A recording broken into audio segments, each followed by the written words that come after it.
জামাত আমিরের x account থেকে নারীদের নিয়ে আপত্তিকর মন্তব্যের অভিযোগ, ছাত্র দলের বিক্ষোভ। পোস্টের 12 ঘন্টা পর জিডি করায় হ্যাকের সত্যতা নিয়ে প্রশ্ন বিএনপির। ওনার এক্স আইডি নাকি হ্যাক হয়েছে, আমরা বলছি ওনার মাথায় আসলে হ্যাক হয়েছে। তাকে অবশ্যই এই নারীদের কাছে ক্ষমা চাইতে হবে।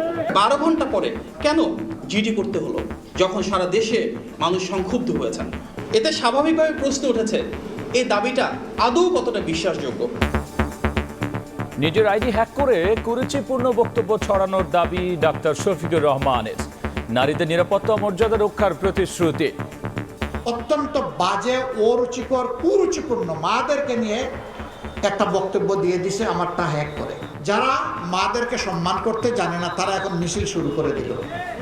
মানে এই কাজ কে করেছে? ঠাকুর করে কে রে? আমি কলা খাই না। দেখছিলেন প্রধান শিরোনাম। রাতের সময় সঙ্গে আছি আমি গোলাম রাব্বি। এবার অন্যান্য শীর্ষ সংবাদ। জামাত আমিরের এক্স অ্যাকাউন্ট হ্যাকের পর আবার নিয়ন্ত্রণ পাওয়ার দাবি নিয়ে বিতর্ক। পুনরুদ্ধারে 24 ঘন্টা থেকে সর্বোচ্চ সময় লাগতে পারে 2 সপ্তাহ, বলছেন বিশেষজ্ঞ। ভোটের মাঝে প্রচার যুদ্ধের উত্তাপ, কেন্দ্র পাহারার আহ্বান বিএনপির। দুর্নীতি চাঁদাবাজি বন্ধ করতে চায় জামাত, লেভেল প্লেইং ফিল্ড নিয়ে দুশ্চিন্তা এনসিপি। কাল খুলনা যশোর সফরে যাচ্ছেন বিএনপি চেয়ারম্যান, অংশ নেবেন নির্বাচনী জনসভায়। সংকট নিরসনে সুনির্দিষ্ট পরিকল্পনার আশা নেতাকর্মীদের। আইন শৃঙ্খলা রক্ষার নামে বিভিন্ন নির্বাচনী এলাকায় শান্তি কমিটি গঠন করছে জামাত।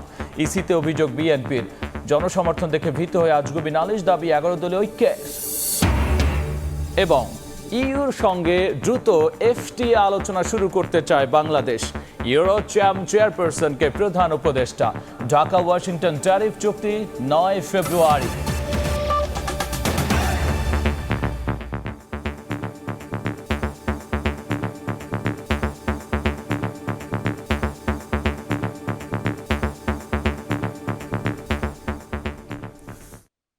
জামাত আমিরের এক্স অ্যাকাউন্ট থেকে নারীদের নিয়ে আপত্তিকর মন্তব্যের অভিযোগ তুলে ঢাকা বিশ্ববিদ্যালয়ে বিক্ষোভ করেছে ছাত্রদল। বক্তব্যের জন্য ক্ষমা চাওয়ার আহ্বান নেতাদের। এদিকে পোস্ট দেওয়ার 12 ঘন্টা পর জিডি করায় হ্যাকের সত্যতা নিয়ে প্রশ্ন তুলেছে বিএনপি। তবে জামাত বলছে বিতর্কিত করতে ষড়যন্ত্রকারীরা অ্যাকাউন্ট হ্যাক করে আপত্তিকর পোস্ট দিয়েছে। বাংলাদেশ জামায়াতে ইসলামীর আমির ডাক্তার শফিকুর রহমানের সামাজিক যোগাযোগ মাধ্যম এক্সের অ্যাকাউন্ট থেকে নারীদের নিয়ে আপত্তিকর পোস্ট দেওয়ার অভিযোগে ঢাকা বিশ্ববিদ্যালয়ে বিক্ষোভ মিছিল বের করে বাংলাদেশ জাতীয়তাবাদী ছাত্রদল। রোববার সকালে মধুর ক্যান্টিন থেকে বিক্ষোভ মিছিল শুরু হয়ে ক্যাম্পাস প্রদক্ষিণ করে, যা শেষ হয় বিশ্ববিদ্যালয়ের অপরাজেয় বাংলার পাদদেশে। মিছিল শেষে প্রতিবাদ সমাবেশে কর্মজীবী নারীদের নিয়ে আপত্তিকর মন্তব্য করায় ডাক্তার শফিকুর রহমানকে জাতির কাছে ক্ষমা চাওয়ার দাবি জানান ছাত্রদল নেতারা। তারা বলেন, যারা নারীদের অসম্মানিত করছে দেশের মাটিতে তাদের রাজনীতি করার কোনো অধিকার নেই। 71-এর মতো 24-এর নির্বাচনেও জামাতকে বয়কট করার আহ্বান জানান ছাত্রদল নেতারা। আমরা মনে করে আপনি আল জাজিরাতে যে বক্তব্য দিয়েছেন, সেই বক্তব্যের এক্সটেন্ড ভার্সনই আপনি আপনার টুইটারে আপনি দিয়েছেন এবং অনেকে বলেন ওনার এক্স আইডি নাকি হ্যাক হয়েছে, আমরা বলছি ওনার মাথায় আসলে হ্যাক হয়েছে। তাকে অবশ্যই এই নারীদের কাছে ক্ষমা চাইতে হবে। যদি ক্ষমা না চান তাহলে আমরা আবারও বৃহত্তর কোনো কর্মসূচিতে বাধ্য হব। এই দিন জামাতকে নারী বিদ্বেষী আখ্যা দিয়ে বিএনপির নির্বাচন পরিচালনা কমিটির মুখপাত্র ও বিএনপি চেয়ারম্যানের উপদেষ্টা মাহাদি আমিন বলেন, নারীদের প্রতি অন্যায়, অত্যাচার, অবজ্ঞা বিএনপি মেনে নেবে না। দীর্ঘ সময় তারা কেন জাতির সামনে সেটি উন্মোচন করেননি এবং প্রায় 12 ঘন্টা পরে কেন জিডি করতে হলো, যখন সারা দেশে মানুষ সংক্ষুব্ধ হয়েছেন? এই বিলম্বের আদৌ কি কোনো যৌক্তিক ব্যাখ্যা রয়েছে? তাছাড়া হ্যাক হওয়ার ঘোষণা দেওয়ার কিছুক্ষণের মধ্যেই সে অ্যাকাউন্ট ফিরে পাওয়ার দাবিটাই বা কতটা বিশ্বাসযোগ্য? এই প্রশ্নগুলো জনমনে ঘুরছে। এটি প্রকাশ্যেই নারী বিদ্বেষী মনোভাবের বহিঃপ্রকাশ। আমরা যদি এটি সত্যি হয়ে থাকে তীব্র নিন্দা এবং ধিক্কার জানাই। এক্সের পোস্ট নিয়ে জরুরি সংবাদ সম্মেলনে আসেন জামায়াত। দলটির কেন্দ্রীয় কার্যালয়ে এক ব্রিফিংয়ে দলের সহকারী সেক্রেটারি জেনারেল এহসানুল মাহবুব জুবায়ের বলেন, জামায়াতকে বিতর্কিত করতে ষড়যন্ত্রকারীরা ডাক্তার শফিকুর রহমানের এক্স অ্যাকাউন্ট হ্যাক করে আপত্তিকর স্ট্যাটাস দিয়েছে। এ বিষয়ে রাজধানীর হাতিরঝিল থানায় জিডি করা হয়েছে। আগামীতে আইনি পদক্ষেপ নেওয়ার কথা জানিয়েছেন দলটির নেতা। আমির জামাতের টুইটার অ্যাকাউন্ট হ্যাকড হয়েছে এবং এই ধরনের অপপ্রচার চালানো হচ্ছে জামাত ইসলামের শীর্ষ নেতৃবৃন্দের বিরুদ্ধে, জামাত ইসলামের বিরুদ্ধে। এবং আমরা এই ব্যাপারে রাত্রেই থানাতে আমরা জিডি করেছি। আইনি পদক্ষেপ সহ সম্ভাব্য সব ধরনের পদক্ষেপ গ্রহণ করব, কারণ এটি একটি চরম বাড়াবাড়িমূলক একটি কাজ। জামাত ইসলামের ভাবমর্যাদাকে ক্ষুণ্ণ করা একটি মারাত্মক ধরনের অপপ্রয়াস আমরা দেখতে পাচ্ছি। জামায়াত আমিরের এক্স অ্যাকাউন্ট হ্যাকের সপক্ষে প্রামাণ্য প্রেজেন্টেশন দেয় জামাত ইসলামের তথ্য প্রযুক্তি বিভাগ। প্রচেষ্টাটা অনেকগুলো সংঘবদ্ধ প্রচেষ্টার একটা অংশ। স্বপন আহমেদ, সময় সংবাদ, ঢাকা। এদিকে নিজের এক্স অ্যাকাউন্ট হ্যাক হওয়ার কথা জানিয়ে জামায়াত আমির বলেছেন, যারা নারীদের সম্মান করতে জানে না তারাই আইডি হ্যাক করে কুরুচিপূর্ণ বক্তব্য ছড়াচ্ছে। শেরপুর ও জামালপুরে নির্বাচনী জনসভায় তিনি বলেছেন, ক্ষমতায় গেলে নারীদের নিরাপত্তা ও মর্যাদা রক্ষা করা হবে। চাঁদাবাজি, দখলবাজি, মামলা বাণিজ্য বন্ধেরও এ সময় ঘোষণা দিয়েছেন জামায়াত আমির।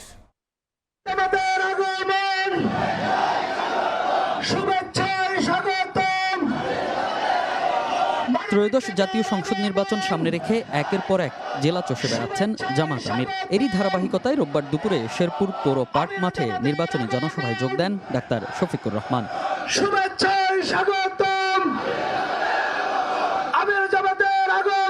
দলীয় প্রধানের আগমনের আগেই কর্মী সমর্থকে কানায় কানায় ভরে ওঠে পৌর মাঠ। স্লোগানে স্লোগানে জানান দেন নির্বাচনী মাঠে তাদের উপস্থিতির।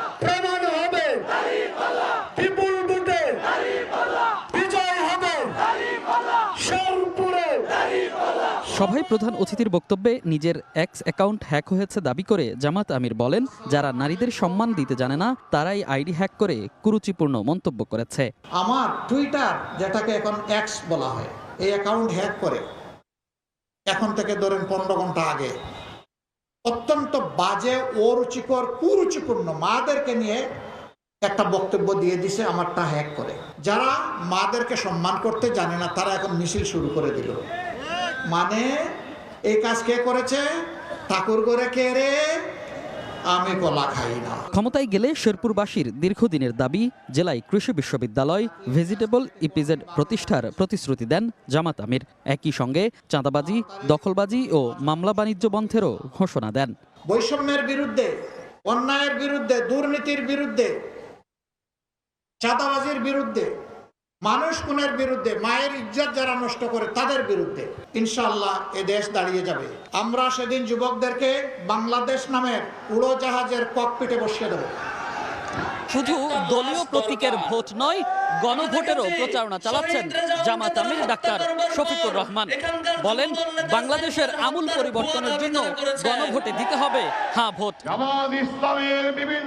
এদিন জামালপুর শহরের সিংহজানি বহুমুখী উচ্চ বিদ্যালয় মাঠে আয়োজিত নির্বাচনী জনসভায়ও অংশ নেন জামাত আমির। দাঁড়িপাল্লায় ভোট চাওয়ার কারণে বিভিন্ন স্থানে নারীদের উপর হাত তোলার অভিযোগ তুলে কঠোর হুঁশিয়ারি দেন ডাক্তার শফিকুর রহমান। কোনো জায়গায় ধমক দেওয়া হচ্ছে, দাঁড়িপাল্লায় ভোট দিলে সেদিন যাইও না, ওইটাও চোখে চোখ রেখে বলে দিবেন আমি যাব, পারলে তুমি ঠেকাইও। বিড়ালরা পালাবে, দেখবেন পালাবে পিছনের দরজা দিয়ে ইনশাআল্লাহ। আর মায়ের সন্তানদেরকে বলবো পাহারাদার হয়ে সেদিন মায়ের পাশে থাকবেন। জনসভায় জামালপুরের 5টি আসনে জামায়াতের প্রার্থীদের হাতে আনুষ্ঠানিকভাবে দাঁড়িপাল্লা প্রতীক তুলে দেয়া হয়। 12 তারিখ ইনশাআল্লাহ বিজয় হবে। মনির হোসাইন, সময় সংবাদ। জামায়াত আমিরের এক্স অ্যাকাউন্ট হ্যাক করে কর্মজীবী নারীদের নিয়ে বিতর্কিত পোস্ট দেওয়ার পর আবার আইডি ফিরে পাওয়ার দাবি নিয়ে তৈরি হয়েছে বিতর্ক। সাইবার অপরাধ বিশেষজ্ঞ তানভীর হাসান জোহা বলছেন, এক্স অ্যাকাউন্ট হ্যাক হলে পুনরুদ্ধার প্রক্রিয়ায় কয়েক ধাপে সময় লাগতে পারে 24 ঘন্টা থেকে সর্বোচ্চ 2 সপ্তাহ। কর্মজীবী নারীদের বিষয়ে জামাতে ইসলামীর আমির শফিকুর রহমানের ভেরিফাইড এক্স অ্যাকাউন্ট থেকে করা পোস্ট নিয়ে তুমুল আলোচনা সমালোচনা চলছে সারা দেশে। রোববার সংবাদ সম্মেলনে জামায়াতে ইসলামী বলছে, আমির কিংবা তার অ্যাকাউন্টের দায়িত্বে থাকা ব্যক্তিরা এই পোস্ট করেননি। অ্যাকাউন্টটি শনিবার বিকেলে কিছুক্ষণের জন্য হ্যাক হয়েছিল। সেই সময়ের মধ্যেই ওই পোস্ট করা হয়। বরং বিষয়টি তাদের নজরে আসার মাত্র ৪৫ মিনিটের মধ্যেই অ্যাকাউন্টটি হ্যাকারদের নিয়ন্ত্রণ থেকে উদ্ধার করা হয়। আমির জামাতের টুইটার অ্যাকাউন্ট হ্যাকড হয়েছে এবং এই ধরনের অপপ্রচার চালানো হচ্ছে জামাত ইসলামীর শীর্ষ নেতৃবৃন্দের বিরুদ্ধে, জামাত ইসলামীর বিরুদ্ধে।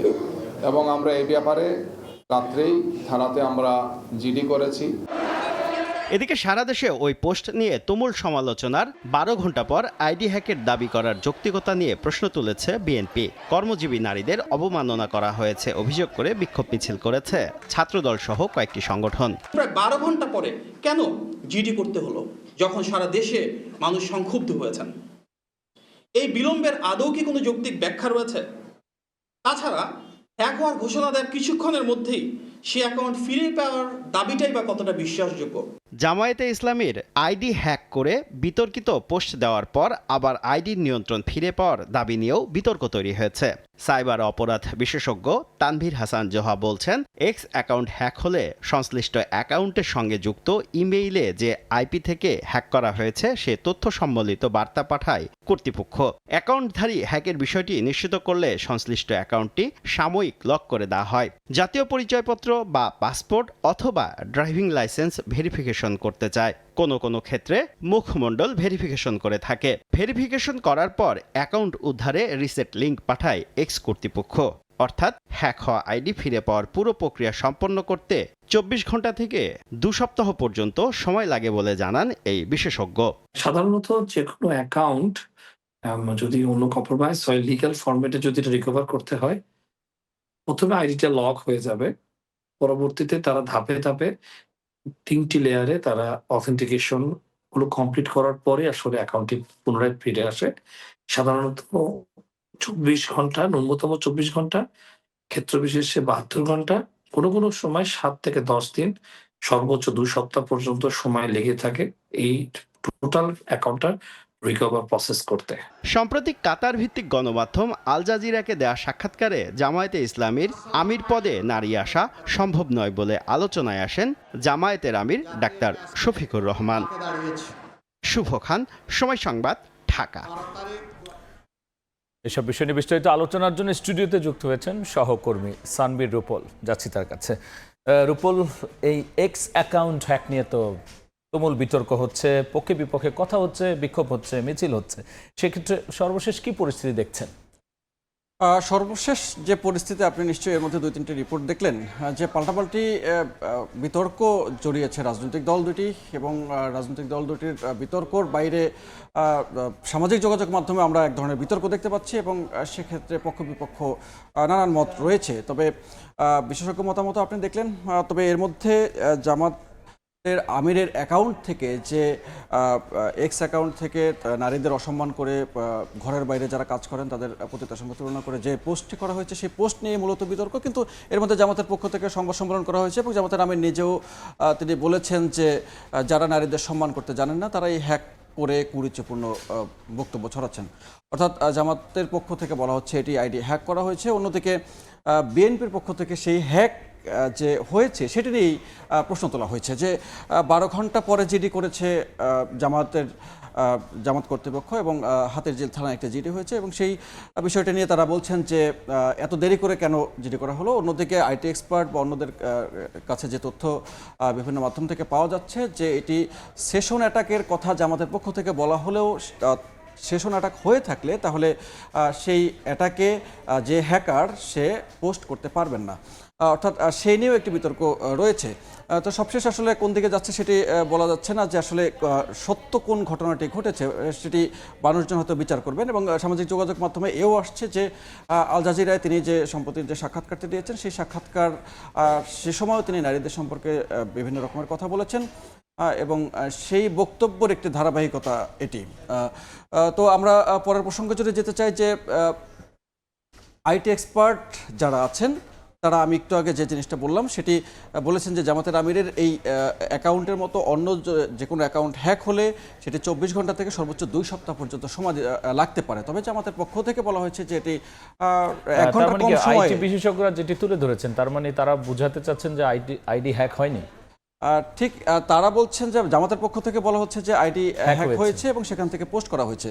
অন্যদিকে আইটি এক্সপার্টরা বলছেন যে 24 ঘন্টা থেকে 2 সপ্তাহ পর্যন্ত সময় লাগতে পারে। অন্যদিকে জামাতের পক্ষ থেকে বলা হয়েছিল যে এটি 1 ঘন্টার কম সময় তারা পুনরুদ্ধার করতে পেরেছেন।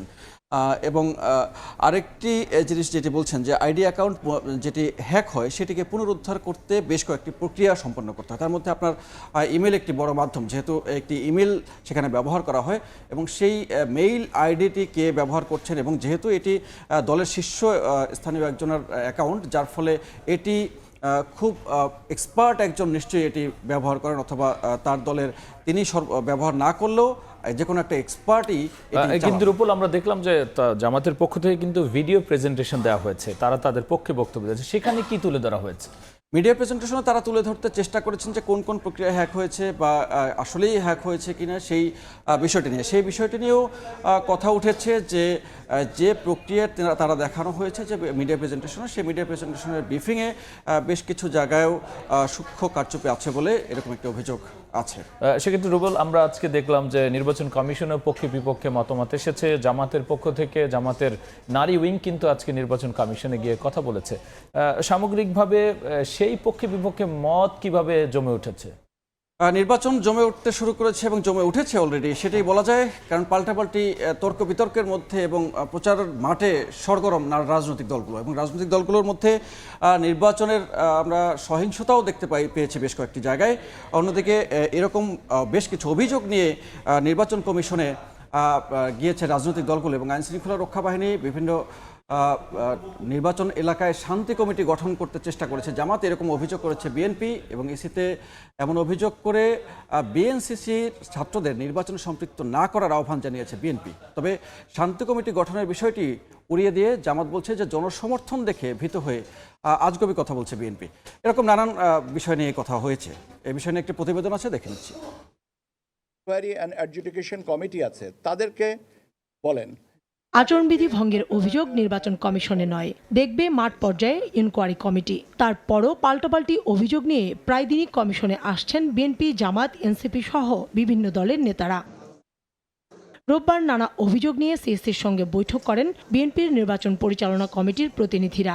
1.5 ঘণ্টার বৈঠক শেষে নজরুল ইসলাম খান অভিযোগ করেন, আইনশৃঙ্খলা রক্ষার নামে বিভিন্ন নির্বাচনী এলাকায় শান্তি কমিটি গঠন করছে জামায়াত। এছাড়া অস্বাভাবিক হারে কিছু এলাকায় নতুন ভোটার হওয়ার প্রশ্নে ইসির ব্যাখ্যায় সন্তুষ্ট হতে পারেননি বলেও জানান তিনি। বিএনসিসি ইয়াং বয়সে এত ছাত্র, তাদেরকে সংসদ নির্বাচনের মতো একটা মানে জটিল রাজনৈতিক প্রক্রিয়ায় সম্পৃক্ত করা ঠিক হবে না।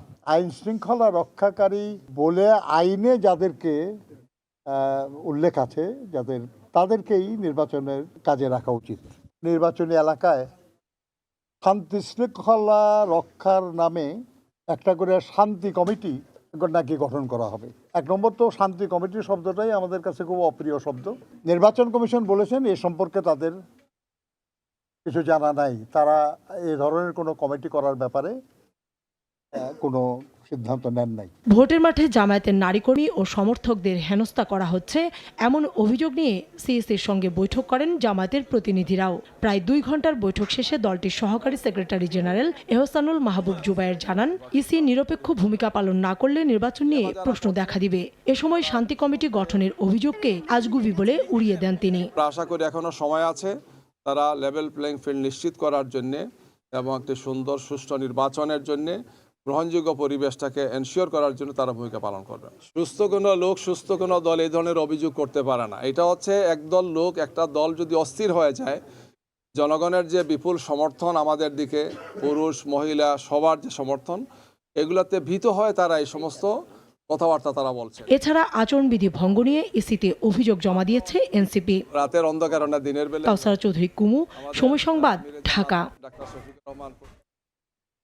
রুপুল, সেক্ষেত্রে জামাতের পক্ষ থেকে যে বক্তব্য এবং পাল্টা জবাব, এ বিষয় নিয়ে যদি একটু বলেন। পাল্টাপাল্টি বক্তব্য, পাল্টাপাল্টি অভিযোগ।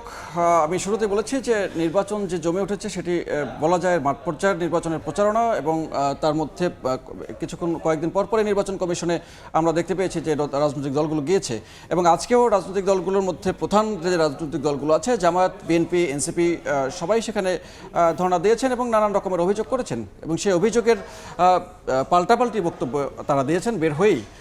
এবং প্রায় 1-1.5 ঘন্টা বৈঠক করেছে বিএনপির প্রতিনিধি দল, পাশাপাশি জামাতও বৈঠক করেছে, বেশ সময় নেই, এবং এনসিপিও তারা একটা অভিযোগ দিয়েছে। এবং বিভিন্ন নির্বাচনী এলাকায় শান্তি কমিটি রয়েছে জামাতের, এবং সেটা আইন শৃঙ্খলা স্বাভাবিক রাখার কথা বলছে, যে সেই আদলে তারা এই কমিটির কথা বলছে, এবং এরকম বিষয়টি উড়িয়ে দিয়েছে জামাত।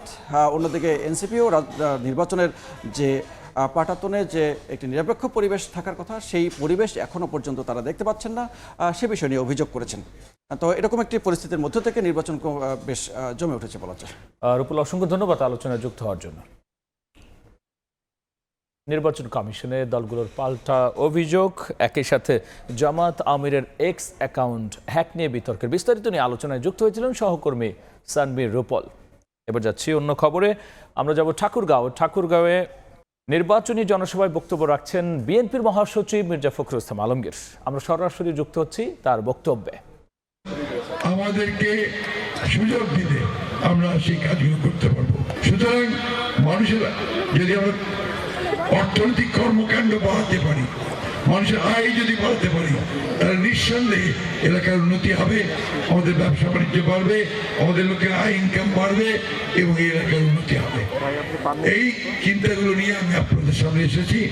আমি আপনাদের কাছে অনুরোধ করব যে আপনারা যদি আমাকে ধানের শীষে ভোট দেন, তাহলে আমি এই কাজগুলো করতে সক্ষম হব। আর সবচেয়ে বড় কথা হচ্ছে আপনারা আমাকে চেনেন, আমি পরীক্ষিত লোক আপনাদের কাছে। দীর্ঘকাল আমি এখানে রাজনীতি করছি, আমরা রাজনীতির মধ্যে দিয়েই আমাদের জীবন প্রায় শেষের দিকে, শেষ সময়। তাই আপনাদের কাছে আবারও আমার অনুরোধ যে আপনারা আমাকে ধানের শীষে ভোট দিয়ে কাজ করার সুযোগ দিবেন, ঠাকুরগাঁকে উন্নয়নের একটা সুযোগ আমরা নিতে পারবো। আমি বক্তব্য দীর্ঘ করবো না, আমি অন্য পলিটিক্যাল পার্টির কোনো এখানে সমালোচনা করতে আসিনি। আমি শুধু একটা কথা আপনাদের বলতে এসেছি যে পরীক্ষিত লোক তাদেরকে আপনাদের পরীক্ষাটা দিতে হয় না, তারা পরীক্ষিত মানুষ। সব শেষে আবারও শেষ করতে চাই, বিশেষ করে মা বোনদের কাছে, যে আপনারা যদি নিরাপত্তা চান, আপনাদের সন্তানদের ভবিষ্যৎ যদি আপনারা ভালো দেখতে চান, আরো উন্নত দেখতে চান, এখানে নিরাপত্তা চান, তাহলে হিন্দু মুসলমান সকলকে বলবো যে আপনারা ধানের শীষে ভোট দিয়ে ধানের শীষে শক্তিশালী করেন। আমরা সরাসরি ছিলাম মির্জা ফখরুল ইসলাম আলমগীরের বক্তব্যে। তিনি ঠাকুরগাঁও থেকে সরাসরি তিনি বক্তব্য দিচ্ছিলেন, আমরা সেই বক্তব্যে সরাসরি ছিলাম। আর তার বক্তব্যের বাকি অংশ দেখতে যুক্ত থাকুন সময় টেলিভিশনের ফেসবুক পেজে। এদিকে নির্বাচনের সময় যত ঘনিয়ে আসছে, ততই জমজমাট হয়ে উঠছে ভোটের লড়াই, গণসংযোগে ব্যস্ত প্রার্থীরা। এবার কেউ নির্বাচন বানচাল করতে পারবে না জানিয়ে ভোট কেন্দ্র পাহারা দেওয়ার আহ্বান জানিয়েছেন বিএনপির মহাসচিব মির্জা ফখরুল ইসলাম আলমগীর। নির্বাচনের মাধ্যমে দুর্নীতি, চাঁদাবাজি বন্ধ করার আশা জামাত আমিরের। অন্যদিকে ভোটের মাঠে লেভেল প্লেইং ফিল্ড নেই বলে অভিযোগ এনসিপি আহ্বায়ক নাহিদ ইসলামের।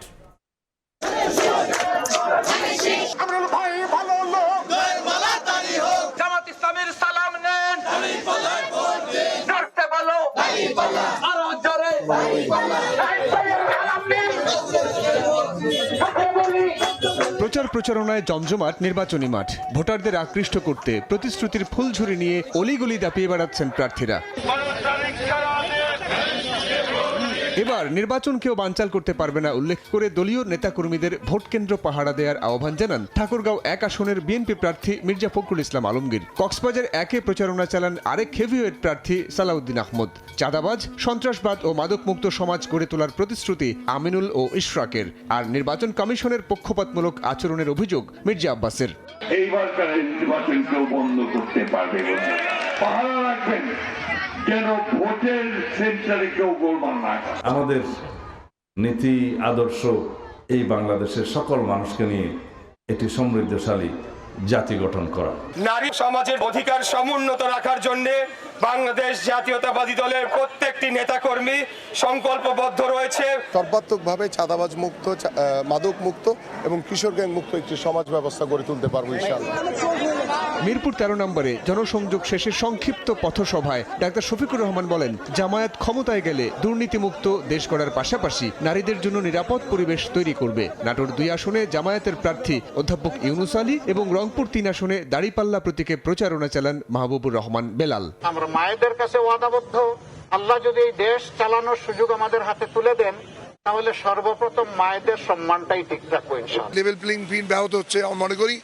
একদিকে প্রশাসনে পতিত স্বৈরাচারের কিছু লোক আছে, প্লাস বর্তমান এটি বিশেষ দলের প্রতি কিছু লোক সমর্থন করছে। পঞ্চগড় 1 আসনের প্রত্যন্ত গ্রামে প্রচারণা ও উঠান বৈঠক করেন 11 দলীয় জোটের প্রার্থী সার্জিস আলম। সিরাজগঞ্জ 6-এ শাপলাকুলের প্রচারণা শেষে এনসিপির মুখপাত্র আসিফ মাহমুদ বলেন, একটি দল ফ্যামিলি কার্ডের কথা বললেও নির্বাচিত হলে আগ্রাসী শক্তির বিরুদ্ধে কি করবে সে বিষয়ে কিছু বলে না। জুলাই বিপ্লবের পর মানুষ পরিবর্তন চায় উল্লেখ করে লেভেল প্লেইং ফিল্ড নেই বলে অভিযোগ করেন নাহিদ ইসলাম। প্রতিকূল পরিবেশের মধ্যে দিয়ে আমাদেরকে এই প্রচারণা কার্যক্রম চালিয়ে যেতে হচ্ছে। আমরা আশা করি যে ইলেকশনের দিন মানুষ নিজেই তার ভোটও দিবে এবং ভোট কেন্দ্র পাহারাও দিবে। এছাড়া চট্টগ্রাম, খুলনা, রাজশাহী সহ সারা দেশে চলছে জমজমাট নির্বাচনী প্রচারণা। সাইফুল রুদ্র, সময় সংবাদ, ঢাকা। রাতের সময়ে আরও থাকছে রমজান সামনে রেখে খাদ্যপণ্যের কৃত্রিম সংকট তৈরির পায়তারা। খালাস না করে ছোট ছোট জাহাজে জিনিসপত্র মজুদের অভিযোগ। 13টি নৌযানকে জরিমানা, তদারকিতে টাস্ক ফোর্স। দীর্ঘ 22 বছর পর কাল খুলনা সফরে যাচ্ছেন বিএনপি চেয়ারম্যান তারেক রহমান। বক্তব্য রাখবেন নির্বাচনী জনসভায়। তারেক রহমানের আগমন ঘিরে চলছে শেষ সময়ের প্রস্তুতি। বন্ধ হয়ে যাওয়া কলকারখানা চালু সহ খুলনা অঞ্চলের নানা সমস্যা আর সংকট লিখিত আকারে বিএনপি চেয়ারম্যানকে জানানো হবে বলে জানান দলটির নেতারা। চলছে মঞ্চ তৈরির কাজ, ব্যস্ত সময় পার করছেন শ্রমিকরা। সোমবার তারেক রহমানের আগমনকে ঘিরে খুলনার খালিশপুর প্রভাতী স্কুল মাঠে চলছে শেষ সময়ের প্রস্তুতি। রোববার সকালে জনসভা স্থল পরিদর্শন করেন দলের শীর্ষ নেতারা। ঘুরে দেখেন সভামঞ্চ। 22 বছর পর বিএনপি চেয়ারম্যানের আগমন ঘিরে উচ্ছ্বসিত নেতাকর্মী সহ সাধারণ মানুষ। আমাদের নেতাকর্মীদের থেকেও সবচেয়ে বেশি যারা আসলে উচ্ছ্বাসিত, আনন্দিত তা হলো সাধারণ জনগণ। আমাদের প্রিয় নেতা আগামী দিনে আমাদের এই অবহেলিত খালিশপুরকে, মৃত খালিশপুরকে আবার জীবিত করবে, এটা আমার আশাবাদী। এদিকে তারেক রহমানকে আগমনকে কেন্দ্র করে প্রস্তুত মহানগর ও জেলা বিএনপি। বন্ধ হয়ে যাওয়া শিল্প কলকারখানা চালু সহ খুলনা অঞ্চলের সমস্যা ও সংকট লিখিত আকারে জানানো হবে দলের প্রধানকে। আমাদের শ্রমিক ভাইরা স্বপ্ন দেখছেন যে মৃত নগরী খালিশপুর, দৌলতপুর, খানজাহানি তথা খুলনা মহানগরীকে তিনি আবার নতুন জীবন দিয়ে মৃত নগরী খুলনাকে আবার আনন্দ উৎসব কর্মমুখর শিল্প নগরীতে তিনি পরিণত করবেন। খুলনা সমাবেশ শেষে সোমবার বিকেলে যশোর উপশহর কলেজ মাঠে দলের নির্বাচনী জনসভায় যোগ দেবেন তারেক রহমান। দলের চেয়ারম্যানের আগমন ঘিরে যশোরের বিএনপি নেতাকর্মী ও সাধারণ মানুষের মধ্যে বইছে উৎসবের আমেজ। জনসভায় 7 জেলার প্রার্থীদের পরিচয় করে দেবেন বিএনপির চেয়ারম্যান তারেক রহমান। বিএনপির পরিকল্পনা অর্থাৎ দেশ গঠনে, জাতি গঠনে এবং খুলনা অঞ্চল সফরের পর বুধবার বরিশাল যাবেন বিএনপির চেয়ারম্যান তারেক রহমান। ইউরোপীয় ইউনিয়নকে মুক্ত বাণিজ্য চুক্তির প্রস্তাব দিয়েছে বাংলাদেশ। দ্রুতই আলোচনা শুরুর তাগিদ দিয়েছেন প্রধান উপদেষ্টা। যমুনায় ইউরোচ্যাম চেয়ারপারসন সাক্ষাৎ করতে গেলে ইউরোপের বাজারে বাংলাদেশি পণ্যের শুল্কমুক্ত প্রবেশ নিশ্চিতে জোর দেন ডক্টর মোহাম্মদ ইউনূস। সচিবালয়ে বাণিজ্য সচিব জানিয়েছেন, যুক্তরাষ্ট্রের সঙ্গে ট্যারিফ চুক্তি হচ্ছে 9 ফেব্রুয়ারি। এর আওতায় বাংলাদেশি পণ্যে আরোপিত 20% শুল্ক কমে আসবে। বাংলাদেশি পণ্যের সবচেয়ে বড় বাজার ইউরোপীয় ইউনিয়ন। ইপিবির তথ্য বলছে 2024-25 অর্থ বছরে বাংলাদেশের $48 বিলিয়ন পণ্য রপ্তানি আয়ের মধ্যে $21 বিলিয়ন এসেছে ইইউ থেকে। প্রায় ২০ বছর ধরে আলোচনার পর গত সপ্তাহে ইউরোপীয় ইউনিয়নের সঙ্গে মুক্ত বাণিজ্য চুক্তি করেছে ভারত। এই চুক্তির ফলে তৈরি পোশাক, চামড়াজাত পণ্য ও হিমায়িত মাছ সহ ভারতীয় ৯০% পণ্য শুল্কমুক্ত সুবিধা পাবে। এতে বাংলাদেশের পোশাক শিল্প বড় চ্যালেঞ্জের মধ্যে পড়বে। এ অবস্থায় রোববার রাষ্ট্রীয় অতিথি ভবন যমুনায় ইউরোচ্যামের চেয়ারপারসন নুরিয়া লোপেজের সঙ্গে সাক্ষাৎকালে বাংলাদেশি পণ্যের শুল্ক ছাড় অব্যাহত রাখতে ইইউ এর সঙ্গে দ্রুত মুক্ত বাণিজ্য চুক্তির আলোচনা শুরুর আহ্বান জানান প্রধান উপদেষ্টা ডক্টর মোহাম্মদ ইউনূস। এদিকে সচিবালয়ে বাণিজ্য সচিব জানান, শুল্ক সুবিধা পায় এমন সব দেশের সঙ্গে মুক্ত বাণিজ্য চুক্তির প্রস্তাব দিয়েছে বাংলাদেশ। তার মধ্যে ইউরোপীয় ইউনিয়নও রয়েছে। ইউরোপিয়ান ইউনিয়নের কাছে আমরা এফটি এর জন্য প্রস্তাব পাঠিয়েছি এবং অন্যান্য যে সমস্ত মার্কেটে আমরা এখন শুল্কমুক্ত প্রবেশাধিকার পাই সবগুলোর কাছে আমাদের প্রস্তাব প্রেরণ করা হয়েছে। এ সময় শুল্ক ইস্যুতে যুক্তরাষ্ট্রের সঙ্গে চুক্তির চূড়ান্ত দিনক্ষণ জানান বাণিজ্য সচিব। আগামী 9 তারিখে রেসিপ্রোকাল ট্যারিফের চুক্তিতে স্বাক্ষর হওয়ার একটা ডেট আমরা পেয়েছি। বর্তমান আমাদের যে রেটটা সেটা হলো 20%। আমরা আশা করছি যে হয়তো কিছু কমতেও পারে। মার্কিন কোম্পানি বোয়িং থেকে শুধু যাত্রীবাহী উড়োজাহাজই কেনা হচ্ছে, কোনো যুদ্ধ বিমান নয় বলে জানান মাহবুবুর রহমান। শুভ খান, সময় সংবাদ, ঢাকা। রাতের সময়ে আরও থাকছে টি-20 বিশ্বকাপে অংশগ্রহণ নিয়ে কৌশলী অবস্থানে পাকিস্তান। টুর্নামেন্টে খেললেও ভারতের বিপক্ষে ম্যাচ বয়কটের সিদ্ধান্ত জানালো শেহবাজ সরকার। এবার বাণিজ্যের সংবাদ।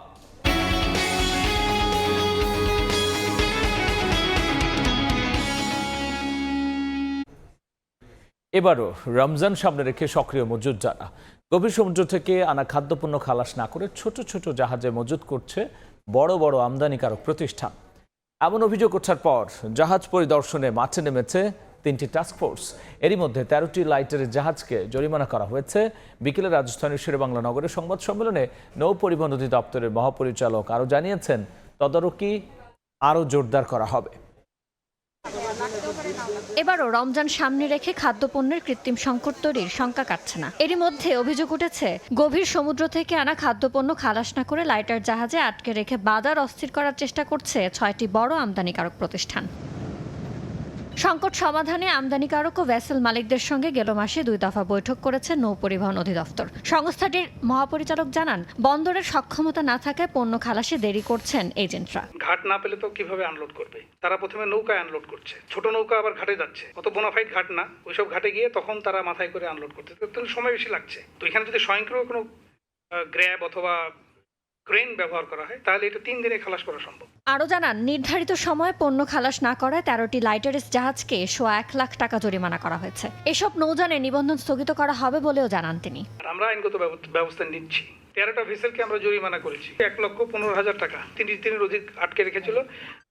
দুইটা কোম্পানির এগেইনস্টে আমরা মামলা করছি। নৌ পরিবহন অধিদপ্তর জানায়, পণ্য মজুত ঠেকাতে জাহাজ পরিদর্শনে কোস্টগার্ড, নৌ পুলিশ ও নির্বাহী ম্যাজিস্ট্রেটের সমন্বয়ে কাজ করছে 3টি টাস্কফোর্স। 20টা-30টা করে জাহাজ গুদাম করে রাখছে এরকম। ইয়ানু শিফাত, সময় সংবাদ, ঢাকা। যুক্তরাষ্ট্র আজই ইরানে হামলা চালাতে পারে বলে মধ্যপ্রাচ্যের মিত্রদের সতর্ক করেছেন মার্কিন প্রেসিডেন্ট। সাবেক এক শীর্ষ মার্কিন গোয়েন্দা কর্মকর্তা বরাত দিয়ে এমন দাবি করেছে ওয়াশিংটন ডিসি ভিত্তিক একটি গণমাধ্যম। যুক্তরাষ্ট্র হামলা চালালে তা আঞ্চলিক যুদ্ধে রূপ নিতে পারে বলে সতর্ক করেছেন ইরানের সর্বোচ্চ ধর্মীয় নেতা আয়াতুল্লাহ আলী খামেনি। ইরানের উদ্দেশ্যে রণতরী পাঠিয়ে যুদ্ধের স্পষ্ট বার্তা দিয়েও বারবার সমঝোতার আশা দিচ্ছেন মার্কিন প্রেসিডেন্ট ডোনাল্ড ট্রাম্প। আবারও ফক্স নিউজকে দেয়া সাক্ষাৎকারে তিনি বলেন, খামেনি প্রশাসনের সঙ্গে আলোচনা চললেও ভবিষ্যৎ এখনও অনিশ্চিত। সম্ভাব্য সামরিক পদক্ষেপের পরিকল্পনা আঞ্চলিক মিত্রদের কাছ থেকেও গোপন করা হয়েছে বলে জানান ট্রাম্প। বলেন, নিরাপত্তার কারণে উপসাগরীয় মিত্রদের পরিকল্পনার কথা জানানো যাচ্ছে না। এর মধ্যে ইসরায়েলের আকাবা উপসাগর তীরবর্তী দক্ষিণাঞ্চলীয় বন্দর শহর এইলাতে ভিড়েছে মার্কিন নৌবাহিনীর ডেস্ট্রয়ার। ইসরায়েলি সেনাবাহিনী জানায়, এটি পূর্ব পরিকল্পিত পদক্ষেপ এবং যুক্তরাষ্ট্র ইসরায়েল চলমান সামরিক সহযোগিতার অংশ। ট্রাম্পের বক্তব্যের বিপরীতে ইরানের প্রেসিডেন্ট মাসুদ পেজিশকিয়ান সাফ জানিয়েছেন, কূটনীতি অগ্রাধিকার হলেও চাপের মুখে আলোচনায় বসবে না তেহরান। মহড়ায় ইরানের নিয়মিত নৌবাহিনী ও ইসলামিক রেভলিউশনারি গার্ড কর্পস বা আইআরজিসি নৌ ইউনিটের পাশাপাশি চীন ও রাশিয়ার নৌবাহিনীর ইউনিট অংশ নেবে। মালিহা সুহরওয়ার্দী, সময় সংবাদ। অবশেষে টি-20 বিশ্বকাপে অংশগ্রহণ নিয়ে সিদ্ধান্ত নিল পাকিস্তান। মেগা ইভেন্টে অংশ নেবে ম্যান ইন গ্রিন, তবে বয়কট করবে ভারতের বিপক্ষে ম্যাচ। এ বিষয়ে আইসিসি বা বিসিসিআই এখনো পর্যন্ত কোনো মন্তব্য করেনি। আসন্ন বিশ্বকাপে অংশ নেওয়া ইস্যুতে সম্প্রতি প্রধানমন্ত্রী শাহবাজ শরীফের সঙ্গে বৈঠক করেছিলেন পিসিবি চেয়ারম্যান মোহসিন নকভি। আজ এসেছে আনুষ্ঠানিক সিদ্ধান্ত, তবে পিসিবি নয়, দেশটির সরকারি এক্স হ্যান্ডেলে জানানো হয় এই সিদ্ধান্তের কথা। বাংলাদেশকে বিশ্বকাপ থেকে বাদ দেওয়ার প্রতিবাদে শুরুতে পুরো বিশ্বকাপ বয়কটের কথা শোনা গেল, কিছুটা কৌশলী সিদ্ধান্ত নিয়েছে দেশটি। আগামী 15 ফেব্রুয়ারি কলম্বোর প্রেমাদাসা স্টেডিয়ামে অনুষ্ঠিত হতে যাওয়া ভারতের বিপক্ষে ম্যাচ খেলবে না পাকিস্তান। তবে সুপার সিক্সে দুদল আবার মুখোমুখি হলে সেই ম্যাচ পাকিস্তান খেলবে কিনা এ বিষয়ে এখনোই কিছু জানা হয়নি। এরপর যে শীর্ষ সংবাদ জানিয়ে দিচ্ছি আরও একবার। জামাত আমিরের এক্স অ্যাকাউন্ট থেকে নারীদের নিয়ে আপত্তিকর মন্তব্যের অভিযোগে ছাত্র দলের বিক্ষোভ। পোস্টের 12 ঘন্টা পর জিডি করা হ্যাকের সত্যতা নিয়ে প্রশ্ন বিএনপির। নিজের এক্স অ্যাকাউন্ট হ্যাক করে কুরুচিপূর্ণ বক্তব্য ছড়ানোর দাবি জামাত আমিরের। ক্ষমতায় গেলে নারীদের নিরাপত্তা ও মর্যাদা রক্ষার প্রতিশ্রুতি। এবং ভোটের মাঠে প্রচার যুদ্ধের উত্তাপ, কেন্দ্র পাহাড়ের আহ্বান বিএনপির। দুর্নীতি চাঁদাবাজি বন্ধ করতে চায় জামাত, লেভেল প্লেইং ফিল্ড নিয়ে দুশ্চিন্তা এনসিপি।